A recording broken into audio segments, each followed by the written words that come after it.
প্রিয় দর্শক, বাংলাদেশে কাগজে কলমে একজন প্রধানমন্ত্রী আছেন, তারেক রহমান।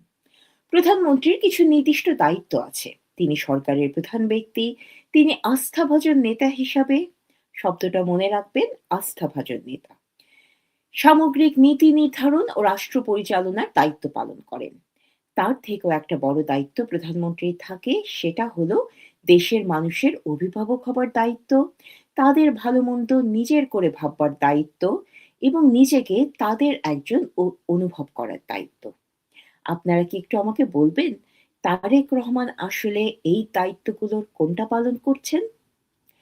18 বছর পর তারেক রহমান বাংলাদেশে নেমে চাতুর্যময় একটি বক্তৃতা দিয়েছিলেন। তার চতুরতা সুবিদিত।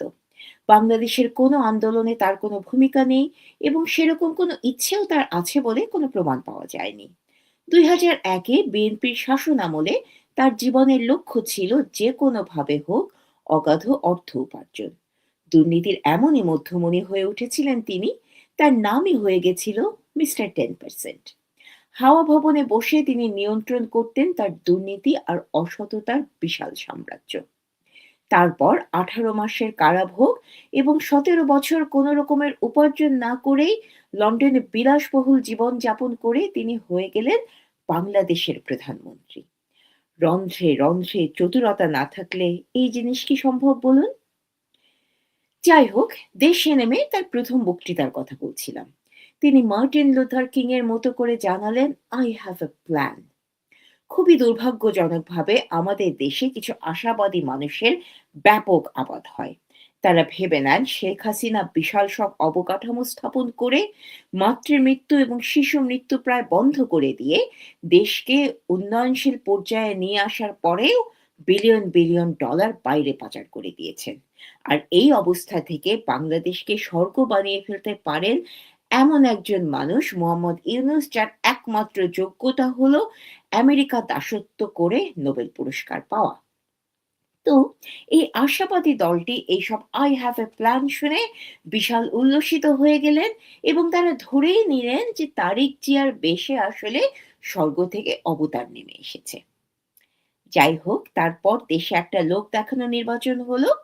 নির্বাচনে যেই দলটি জেতার কথা ছিল, বিএনপির প্রধান প্রতিদ্বন্দ্বী সেই আওয়ামী লীগ যেহেতু নেই, বিএনপি আর জামাত নিজেদের মধ্যে একটু দুষ্টু মিষ্টি মান অভিমানের পালা দেখিয়ে তারেক রহমান বাংলাদেশের প্রধানমন্ত্রীর পদে অধিষ্ঠিত হলেন। তো প্রধানমন্ত্রী হবার পরে তিনি করলেন কি? তিনি গেলেন তার পিতার পদাঙ্ক অনুসরণ করে খাল কাটতে। সরকার নাকি আগামী 5 বছরে সারা দেশে 20,000 কিলোমিটার নদী, নালা, খাল ও জলাধার খনন ও পুনঃখনন করবে। এখন 1980 সালে খাল কাটার কিছু কার্যকারিতা থাকলেও থাকতে পারে, কিন্তু বাংলাদেশে যেখানে মোহাম্মদ ইউনূসের সময়ে অর্থনীতি ধ্বংস হয়ে গেছে, লক্ষ লক্ষ মানুষ বেকার, আলু চাষিরা রাস্তায় বসে কাঁদছে কারণ তাদের কোল্ড স্টোরেজ পুড়িয়ে দেওয়া হয়েছে বা বাকিগুলো তালাবন্ধ আছে, কারণ সেই কোল্ড স্টোরেজগুলোর মালিক নাকি আওয়ামী লীগের দোসর। যেখানে গার্মেন্টস বন্ধ হচ্ছে শত শত, এরকম একটা পরিস্থিতিতে খাল কাটায় কি তারেক রহমান, যিনি আবার বাংলাদেশের প্রধানমন্ত্রী, তার প্রধান কার্যক্রম হওয়া উচিত ছিল? না। কিন্তু তিনি এই বস্তুই বেছে নিলেন, কারণ ওই যে বললাম না, চাতুর্য। তার নিজের যেহেতু কুকীর্তি ছাড়া আর কোনো ইতিহাস নেই, তিনি বাবার জুতা পায়ে দিয়ে চেষ্টা করছেন যদি কিছু হাততালি পাওয়া যায়। কৃষকদের নিয়ে তার চতুরতার আরেকটি উদাহরণ হলো কৃষক কার্ড। বলা হচ্ছে প্রাথমিক পর্যায়ে 20,671 জন প্রান্তিক ও ক্ষুদ্র কৃষক এই কৃষক কার্ডের আওতায় 2,2500 টাকা করে পাবেন। আমরা আশ্বস্ত হলাম সবজির দাম কম দেখাতে গিয়ে মোহাম্মদ ইউনূস কৃষকদের যেই সর্বনাশ করে গেছেন, সেখানে কৃষকদের জন্য মাসে 2,500 টাকা তো একটা আশীর্বাদ। কিন্তু আবারও সেই চতুরতা। মাসে নয়, 2,500 টাকা তাদের দেয়া হবে বছরে, মানে মাসে মাসে 200 টাকার মতো করে। মানে আসলে পুরো জিনিসটাই হলো একটা হাইপ, একটা চতুরতা। তারপর এখন দেশে দুটো ভয়াবহ সংকট চলছে। এই ভয়াবহ সংকটের কারণে দেশের প্রতিটা মানুষ আজকে প্রতিকূলতার মুখোমুখি। দেশের প্রতিটা পরিবার কোনো না কোনোভাবে এই ভয়াবহ দুর্যোগে আক্রান্ত হচ্ছে, সাফার করছে এই ভয়াবহ দুর্যোগের কারণে। সেই দুর্যোগের একটা হলো জ্বালানি সংকট। আমরা দেখেছি সেই জ্বালানি সংকটের কারণে কি করে জনজীবন ব্যাহত হচ্ছে। এই সংকটের কারণে পেট্রোল পাম্পের সামনে মাইলের পর মাইল লম্বা লাইন, মানুষ সকাল ৯ টায় গিয়ে তেলের জন্য দাঁড়াচ্ছেন। দুপুর ২ টা কিংবা বিকাল ৩ টার দিকে কিছু তেল তারা কিনে যেতে পারছেন বাড়িতে কিংবা কর্মক্ষেত্রে। আমরা দেখেছি তেলের অভাবে, ক্রুড তেলের অভাবে দেশের একমাত্র তেল রিফাইনারি যেটা ইস্টার্ন রিফাইনারি সেটা বন্ধ হয়ে গেছে। আমরা দেখেছি জ্বালানি সংকটের কারণে দেশের তৈরি পোশাক খাতে উৎপাদন সক্ষমতা প্রায় ৫০% কমে গেছে। তাছাড়া কাপ্তাইয়ের জলবিদ্যুৎ উৎপাদন কেন্দ্রের ৩ টি ইউনিটে উৎপাদন বন্ধ রয়েছে। খুলনার ছোট বড় ১০ টি বিদ্যুৎ কেন্দ্রের মধ্যে অর্ধেকের বেশি বন্ধ হয়ে যাওয়ায় উৎপাদন সক্ষমতা নেমে এসেছে অর্ধেকে। এর ফলে একদিকে যেমন শিল্প উৎপাদন ব্যাহত হচ্ছে, অন্যদিকে শহরে এবং গ্রামে বাড়ছে অসহনীয় লোডশেডিং। প্রিয় দর্শক, আপনারা যারা দেশে আছেন তারা এই জ্বালানি সমস্যার সরাসরি ভুক্তভোগী। আপনারা প্রত্যেকেই কোনো না কোনোভাবে এর কারণে আক্রান্ত হচ্ছেন। কারো অফিসে যাওয়া অথবা অন্যান্য জায়গায় যাওয়া সীমিত হয়ে গেছে এবং লোডশেডিং এর জন্য এই যে বাচ্চাদের সামনে মাধ্যমিক পরীক্ষা, সেই পুরো পড়াশোনাটাও ব্যাহত হচ্ছে এই জ্বালানি সমস্যার কারণে। তো এই পুরো বিষয়টাতে তারেক রহমানের ভূমিকা আসলে কি? আমরা কি তারেক রহমানকে দেখেছি জ্বালানি সমস্যা নিয়ে খুব উদ্যোগী হয়ে সংসদে কথা বলতে? আমরা কি দেখেছি তারেক রহমান জ্বালানির বিষয়ে কি উদ্যোগ গ্রহণ করেছেন সেটা নিয়ে জনতার সামনে দাঁড়াতে? দেখিনি। তিনি যখন "I have a plan" নিয়ে এলেন, সেই তার সরকারের মন্ত্রীরা জানালেন, "I have a plan" মানে হলো সরকার ১৮০ দিনের একটা বিশাল কর্মযজ্ঞ গ্রহণ করেছে। সেই কর্মযজ্ঞ দিয়ে নাকি দেশের শনৈ শনৈ উন্নতি হবে। তো আমরা তো জানতে চাই যে এই যে এত বড় একটা জ্বালানি সমস্যা, এই জ্বালানি সমস্যার মধ্যে তারেক রহমানের "I have a plan" টা আসলে কি? দেখে তো মনে হচ্ছে কোনো প্ল্যান নেই। রাশিয়া থেকে জ্বালানি কেনা হবে কিনা সেটার অনুমতির অপেক্ষায় আমরা আছি যে যুক্তরাষ্ট্র অনুমতি দেবে। আজকে শুনলাম অনুমতি নাকি দিয়েছে। আমরা দেখতে পেয়েছি বাংলাদেশের জাহাজ হরমুজ প্রণালী অতিক্রম করতে গিয়েও অতিক্রম করতে পারছে না। তো এই জ্বালানি সমস্যার সমাধানে সরকার আসলে করছেটা কি? তারেক রহমান আসলে করছেনটা কি? দেখে মনে হচ্ছে কিছুই করছেন না। তারপরে দেশে নেমে এলো হামের মহামারী। আপনারা একদম সত্যি করে বলুন তো, হাম নামের একটা অসুখ যে পৃথিবীতে আছে, যে অসুখে শত শত শিশু মৃত্যুবরণ করতে পারে, এই অসুখটার কথা কি সত্যি আপনাদের মনে ছিল? আমার ছিল না। কারণ এই অসুখটা প্রতিরোধ করা যায় অতি অনায়াসে, খুব সাধারণ একটা টিকার মাধ্যমে। বাংলাদেশ বছরের পর বছর দারুণ সফলভাবে টিকাদান কর্মসূচি চালিয়ে এসেছে। অবশ্যই অন্য অনেক কাজের মতো টিকাদান কর্মসূচিকেও শেখ হাসিনা অন্য উচ্চতায় নিয়ে গেছিলেন। যদি আমি ভুল না করে থাকি, প্রায় ৯০% শিশু শেখ হাসিনার সময় টিকাদান কর্মসূচির আওতায় ছিল। এমনকি ২০১৯-এ শেখ হাসিনা ভ্যাকসিন হিরো পুরস্কার পেয়েছিলেন জাতিসংঘ থেকে টিকাদানে তার অসামান্য সফলতার জন্য। এমনকি কোভিডের সময় যেখানে প্রতিটা দেশ প্রতিযোগিতা করছিল কে কার আগে কোভিডের টিকা তাদের নিজেদের দেশে নিয়ে যেতে পারবে। আমি ব্রিটেনে থেকেও যেখানে কোভিডের টিকা পেয়েছি এমন একটা সময়ে তার অনেকেই আগে বাংলাদেশে কোভিডের ভ্যাকসিন নিয়ে এসেছিলেন শেখ হাসিনা। যাই হোক, শেখ হাসিনার অবদান যদি আমরা বাদও দেই, শিশুদের এই টিকাদানের ক্ষেত্রে বাংলাদেশ সবসময়ই ভালো করেছে। হাম, ধনুষ্টঙ্কার, পোলিও এইসব মরণঘাতী অসুখের কথা আমরা ভুলতেই বসেছিলাম। মনে করিয়ে দিল মোহাম্মদ ইউনূস নামের এই কুৎসিত খুনি লোকটা। প্রিয় দর্শক, আপনারা আমাকে ক্ষমা করবেন। মোহাম্মদ ইউনূসের কথা আমি যতবার মনে করি, তার তো অনেক, অনেক, অনেক অপরাধ আছে, অন্যায় আছে, পাপ আছে। কিন্তু ২০০ টা শিশুর মৃত্যুর পরে এই মৃত্যুর জন্যে যে লোকটা দায়ী তাকে আমি একটা কুৎসিত খুনি ছাড়া আর কিছু বলতে পারি না, আর কিছু ভাবতেও পারি না। তো ১৭ এপ্রিল পর্যন্ত পাওয়া তথ্য অনুযায়ী ১৫ মার্চ থেকে হামে আক্রান্ত হয়ে মারা গেছে আমাদের ২০৪ টি শিশু। হামে আক্রান্ত হয়ে লড়াই করছে আরো ২১,৪৬৩ টা বাচ্চা। আমাদের এই শিশুগুলো, আমাদের এই ফুলের মতো নিষ্পাপ বাচ্চাগুলো আমরা দেখেছি মারা যাবার আগে একটি শিশু বলেছে, "বাবা আমাকে বুকে নাও, আমাকে পানি দাও।" আমরা দেখেছি মৃত শিশু কোলে নিয়ে তার মায়ের আকাশ-বাতাস বিদীর্ণ করে দেয়া আহাজারি। আমরা দেখেছি জমি বিক্রি করে শিশুকে নিয়ে পিতামাতারা ঢাকায় আসছেন, আরো বড় শহরে ছোটাছুটি করছেন তাদের শিশুটিকে বাঁচানোর জন্য। একটি বেডে হাসপাতালে চিকিৎসা দেওয়া হচ্ছে ২ টি শিশুকে, ৩ টি শিশুকে।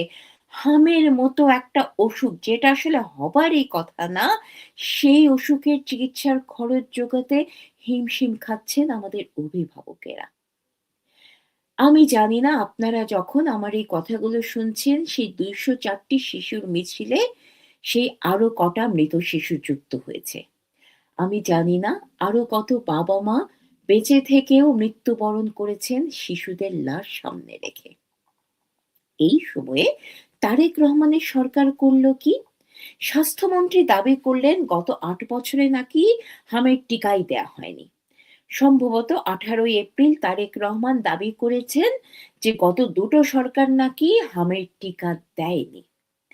হ্যাঁ, একটি সরকার দেয়নি কিন্তু অন্য সরকার আওয়ামী লীগ সরকারের সময়ে কি পরিমাণ নির্লজ্জ মিথ্যাচার আওয়ামী লীগ সরকারের সময়ে নিয়ে এই তারেক রহমানের সরকার করছে। আসলে টিকাদানের ক্ষেত্রে কি হয়েছিল আপনাদেরকে আবার একটু বলি। ২০২৪ জুলাইয়ে ১,০৬,১০০ কোটি টাকার পঞ্চম ওপি শুরু হয় ২০২৯ সালের জুনে শেষ হবার প্রতিশ্রুতি নিয়ে। সেই ওপি ইউনূসের সরকার বন্ধ করে দেয়। ওপি বন্ধ হয়ে যাওয়ায় হাম, রুবেলা, ডেঙ্গু, চিকুনগুনিয়া, যক্ষ্মা, ম্যালেরিয়া, কালাজ্বর, রাতকানা, অন্ধত্ব সহ ২৬ টি রোগ প্রতিরোধ ও নিয়ন্ত্রণ কর্মসূচি মুখ থুবড়ে পড়েছে। এখন তারেক রহমান কি করতে পারতেন? তিনি একটি স্বাধীন তদন্ত সংস্থা গঠন করে বিচার করতে পারতেন এই শিশু মৃত্যুর জন্য যারা দায়ী তাদের সপক্ষে, তাদের কাজের সপক্ষে প্রমাণ দিয়ে। রাষ্ট্রের নেতা এবং অভিভাবক হিসেবে সেটাই তার করার কথা ছিল। কিন্তু তিনি সেটা না করে গত ১ মাসে বিভিন্ন রকমের অনুষ্ঠান করে গেছেন। তিনি সেই শিশুদেরকে দেখতে যাওয়ার সময় করে উঠতে পারেননি। তিনি সেই অসহায় পিতামাতাকে সান্ত্বনা দেওয়ার জন্য কোনো কথা বলেননি। তিনি আমি যতদূর জানি এমনকি সংসদেও এই মহামারী নিয়ে একটা বাক্য উচ্চারণ করেননি। তিনি করে গেছেন অনুষ্ঠানের পরে অনুষ্ঠান। তিনি গত ১৬ এপ্রিল অনুষ্ঠান করে তার মেয়ের হাতে তার মায়ের মরণোত্তর স্বাধীনতা পদক তুলে দিয়েছেন। এখন প্রসঙ্গত জানিয়ে দিয়ে রাখি, খালেদা জিয়া পুরস্কার পেয়েছেন ৩ টা ক্যাটেগরিতে। তার একটা ক্যাটেগরি হলো স্বাধীনতা। আপনারা কি আমাকে একটু বলবেন স্বাধীনতায় খালেদা জিয়ার ভূমিকাটা আসলে কি? আমি আসলেই জানতে চাই। আমার এই বক্তব্য যদি কোনো বিএনপি প্রেমীর কাছে পৌঁছায় তারা দয়া করে আমাকে মন্তব্যে জানিয়ে দিয়ে যাবেন বাংলাদেশের স্বাধীনতায় খালেদা জিয়ার ভূমিকা কি ছিল?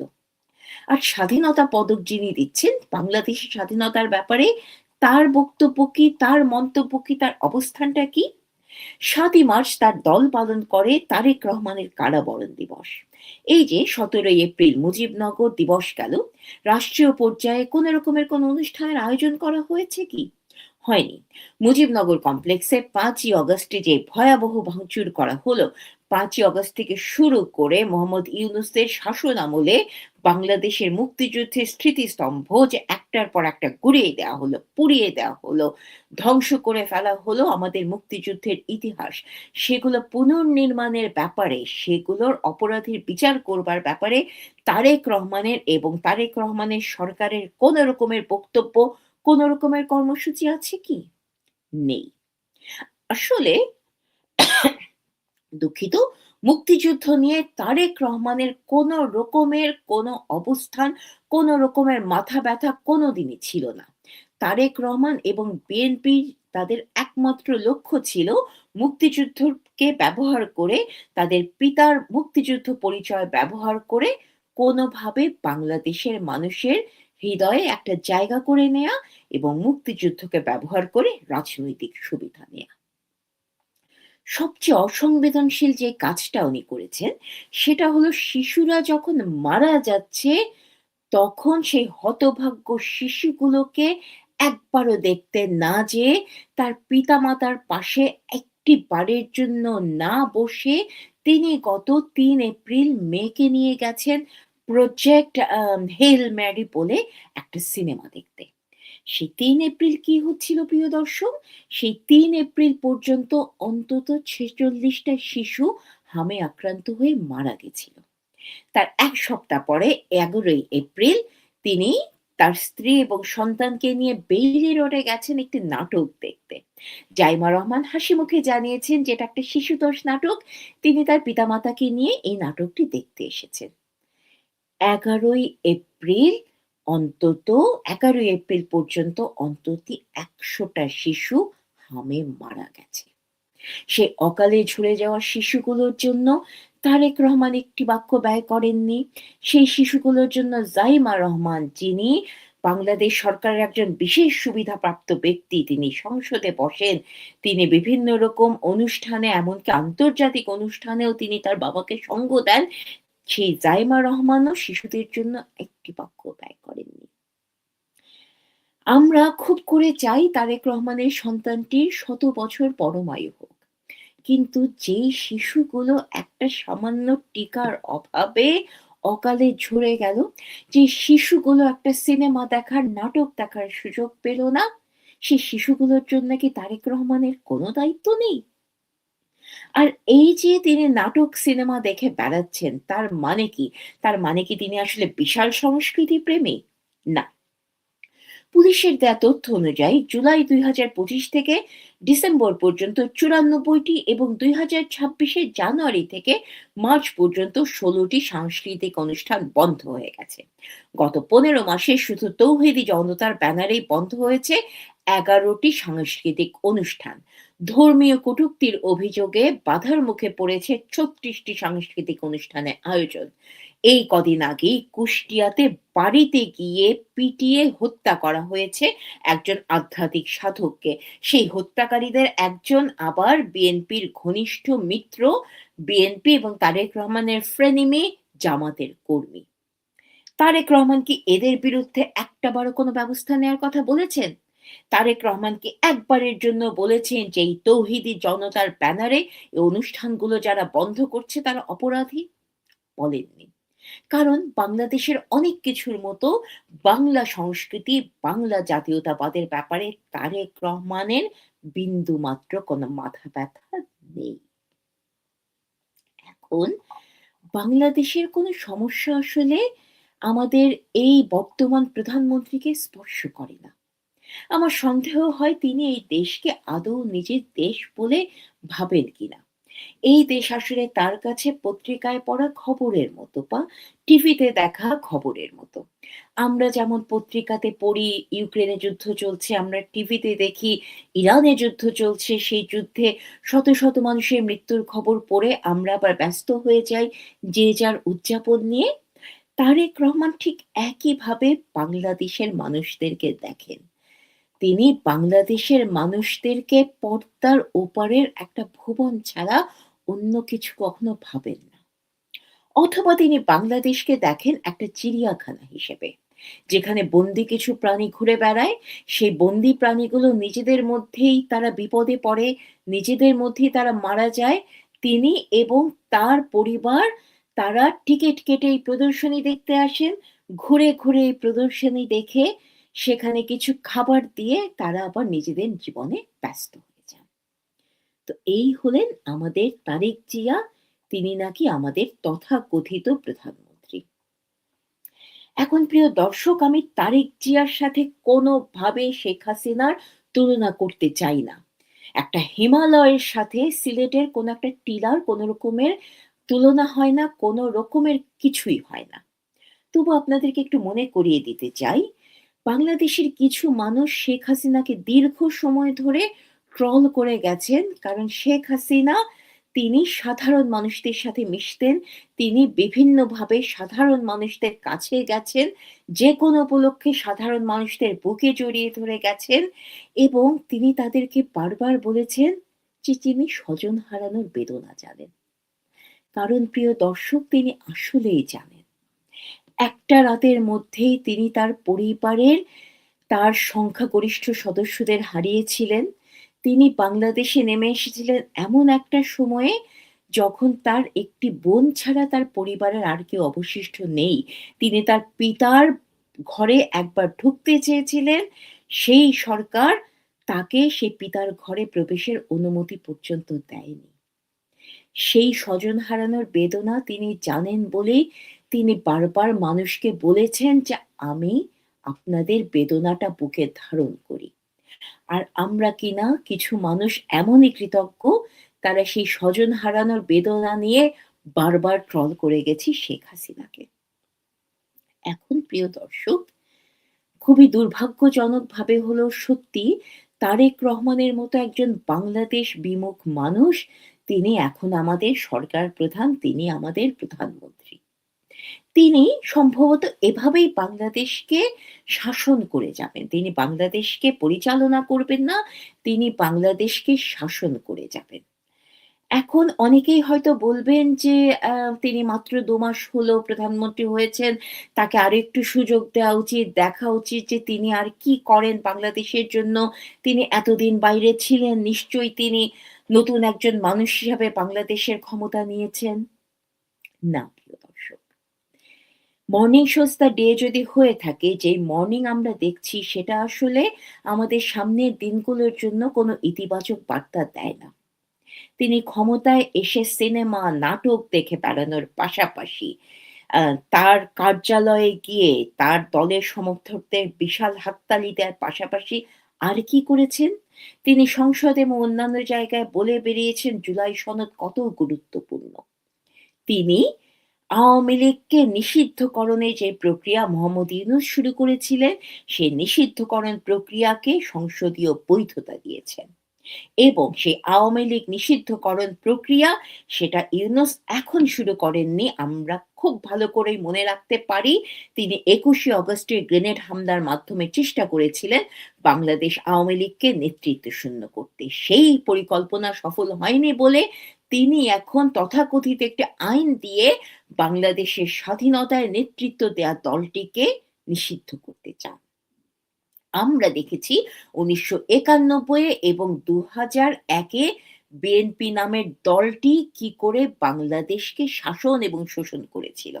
১৯৯১ এ খালেদা জিয়া ক্ষমতায় এসে ধীরে, ধীরে বাংলাদেশের স্বাধীনতা বিরোধীদের পুনর্বাসন করেছিলেন এবং সেই পুনর্বাসন প্রক্রিয়াতেই আমরা দেখতে পারি ২০০১ এ বিএনপি একা ক্ষমতায় আসেনি, এসেছে জামাতকে সাথে নিয়ে। আমরা দেখেছি সেই সময় দুর্নীতিতে সম্ভবত বাংলাদেশ ১ বার নয়, ২ বার নয়, ৩ থেকে ৫ বারের মতো চ্যাম্পিয়ন হয়েছিল। আমরা দেখেছি তারেক রহমান কি করে সেই সময়ে একটা দুর্নীতির সিন্ডিকেট তৈরি করে দিয়ে দুর্নীতিকে আন্তর্জাতিক পর্যায়ে নিয়ে গেছিলেন। এবং আমরা যাতে ভুলে না যাই, তারেক রহমান একজন ইন্টারন্যাশনালি কনভিক্টেড ক্রিমিনাল। তার বিষয়ে আমেরিকার সরকারি নথিতেই বারবার বলা হয়েছে তারেক রহমান লোকটি কত বিপজ্জনক এবং তার কাছ থেকে কি করে আমেরিকার সরকারের সাবধান থাকা উচিত। এবং এই কনভিক্টেড ক্রিমিনালকেই আমরা কিনা বাংলাদেশের দায়িত্ব তুলে দিলাম। তো প্রিয় দর্শক, এখন আমরা এই তারেক রহমানের বিরুদ্ধে বাংলাদেশের শিশু মৃত্যু যারা ঘটালো, তাদের বিরুদ্ধে বাংলাদেশের জ্বালানির এই ভয়াবহ সমস্যা যারা তৈরি করলো, তাদের বিরুদ্ধে আমরা কি করতে পারি? আমরা সবসময় যেন আমাদের কথা বলা জারি রাখি। আমরা যেন কোনোভাবেই ভুলে না যাই যে শেখ হাসিনার সময়ে আমরা কতটা ভালো ছিলাম। আমরা একবার মানুষ চিনতে ভুল করেছি।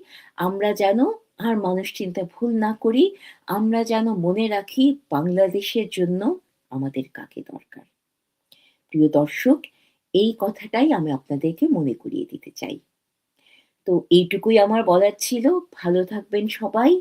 নিজেদের খেয়াল রাখবেন, নিজেদের শিশুদের খেয়াল রাখবেন। আর বিদায়। জয় বাংলা।